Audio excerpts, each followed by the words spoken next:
उसके बाद में सर प्रशांत भूषण का जो ऑर्डर आया फाइनली, जिसमें कि हाँ, 1 रुपए का फाइन देकर के मैटर क्लोज किया गया, तो वो तो प्रेसिडेंट हाँ, बन गया ना।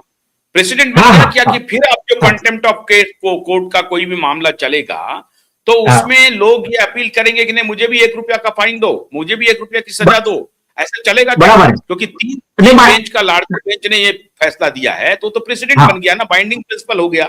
तो कंटेम्प्ट ऑफ बराबर। कोर्ट में अब जब भी कोई सजा होगी, तो उसमें वो कहेंगे कि नहीं, आप इसमें हमको 1 रुपया का फाइन दे सकते हैं, आप हमको अदालत जेल नहीं भेज सकते। सही ऐसा बात आर्गुमेंट हो है। सकता है। हाँ, आर्टिकल 14 ऑफ द कॉन्स्टिट्यूशन और आर्टिकल 141 कहता है सुप्रीम कोर्ट ने जो कानून बनाया और देश के सारे जज, यहां तक कि सुप्रीम कोर्ट के भी जज और सारे अधिकारी, सबको बाइंडिंग है। एक आर्टिकल तब तक कि कोई लार्जर बेंच उसको फिर सेट असाइड ना करे। मान लीजिए 3 बेंच ने दिया, तो सात सात बेंच ने परफेक्ट, उसको सेट असाइड कर दिया।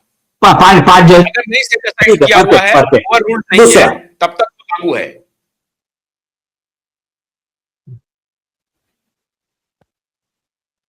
हो गया। हाँ बोलिए।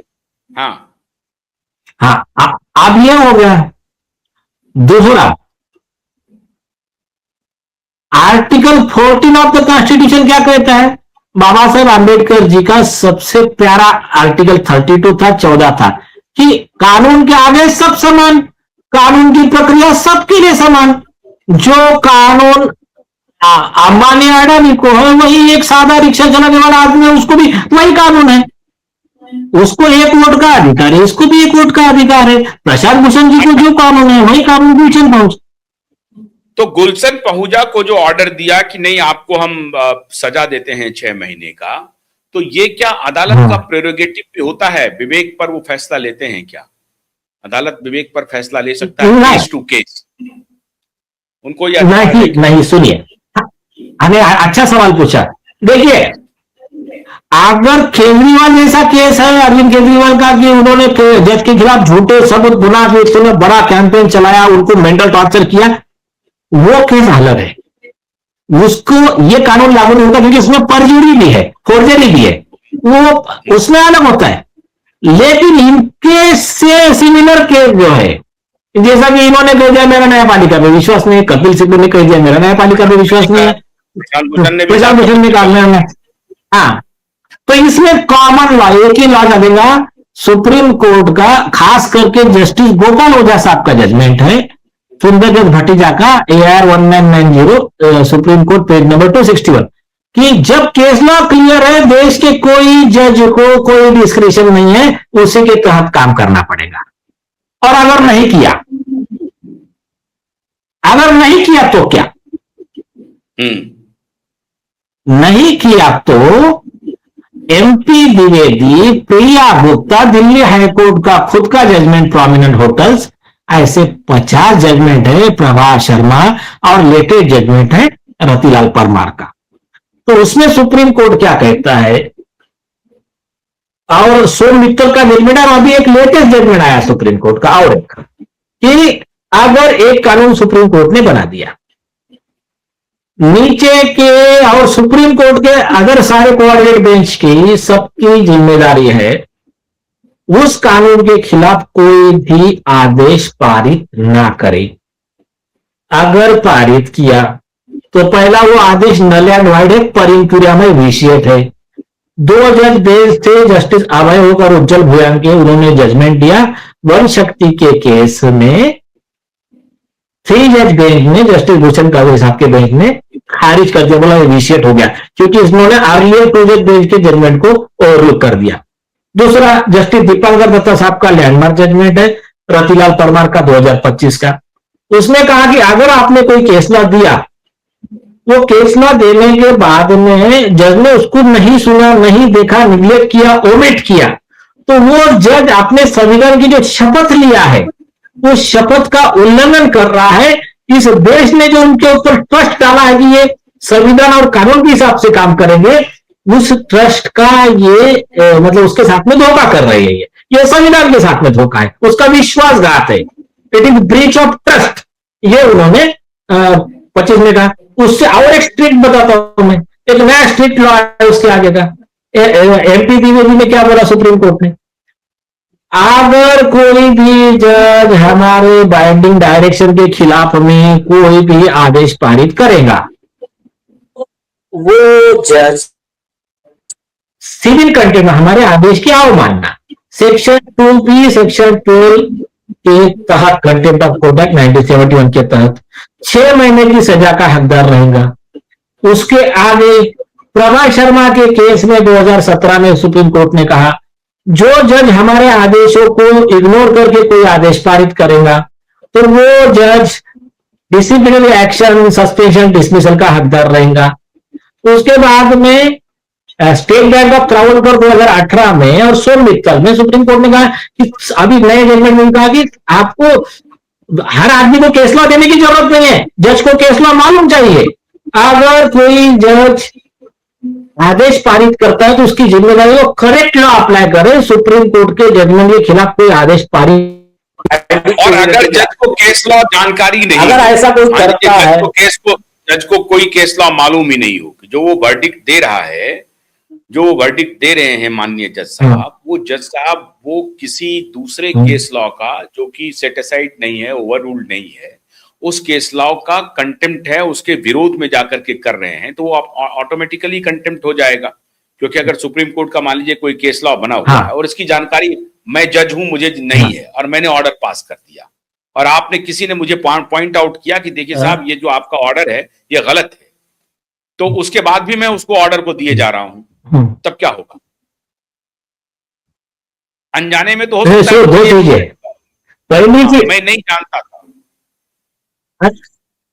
नहीं, मैं नहीं जानता, मैं डिफेंस जज को अवेलेबल ही नहीं है कि मुझे कानून मालूम नहीं था करके। उसके ऊपर में क्षमा अरुणा ने लीगल मैलिस में और वो अपराध हो गया, मैं नहीं जानता हूं ये अपराध हो गया। हाँ, या हमको डिफेंस नहीं है अलाउ, ठीक है। दूसरा, और जब देने के बाद में भी नहीं किया तो एग्रेवेटेड कंटेम्प्ट हो गया, फिर एग्रीवेट हो गया ना उसका मामला, इसका मतलब। हाँ हाँ, वो तो ज्यादा सीरियस हो गया फिर।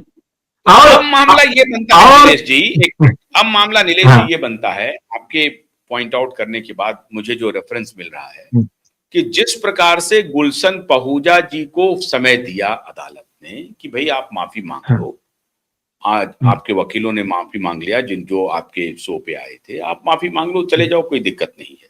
उन्होंने कहा मैं माफी नहीं मांगूंगा, तो उनको क्या करना चाहिए था जज महोदय को? ठीक है जाओ, ऐसे छोड़ देना चाहिए था?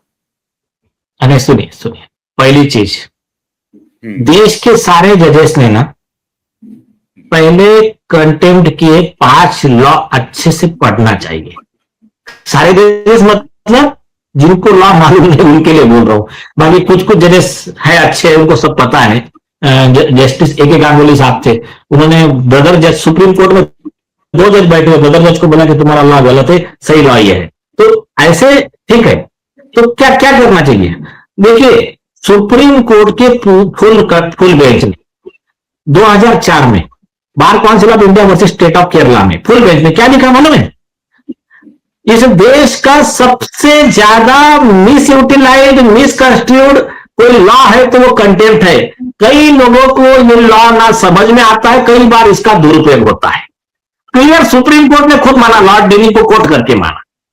मतलब कुछ को बोलने से लोग घबराते हैं। अब जैसे इसी विषय पे कोई चर्चा नहीं करना चाहता, अरे कंटेम्प्ट हो गया है, यूट्यूबर जेल चला गया है, आपको भी जेल भेज देखा, ये चर्चा ही नहीं हो रही है। तो हाँ, क्योंकि उनको जानकारी नहीं है कि चर्चा करना बहुत जरूरी है। Knowledge is the power. और बता दो, और क्या मालूम है कि कई ऐसे सीनियर वकील थे। एक और बात है नीलेश जी कि कोर्ट जो है वो कोर्ट ऑफ कंटेम्प्ट नहीं है, वो कोर्ट ऑफ जस्टिस है। यस यस, परफेक्ट परफेक्ट, ये कोर्ट ऑफ जस्टिस है, कोर्ट ऑफ कंटेम्प्ट नहीं, एकदम परफेक्ट, बराबर। वहां बैठे हुए हैं, हमारी अवहेलना हो रही है कि नहीं हो रही है, हमारा अपमान हो रहा है कि नहीं हो रहा है, हमारा अपमान हो जाए होने दीजिए, हमारी अवहेलना हो रही है होने दीजिए, जस्टिस का अपमान नहीं होना चाहिए। Therefore, court is for justice, सुनिए, मैं आपको contempt.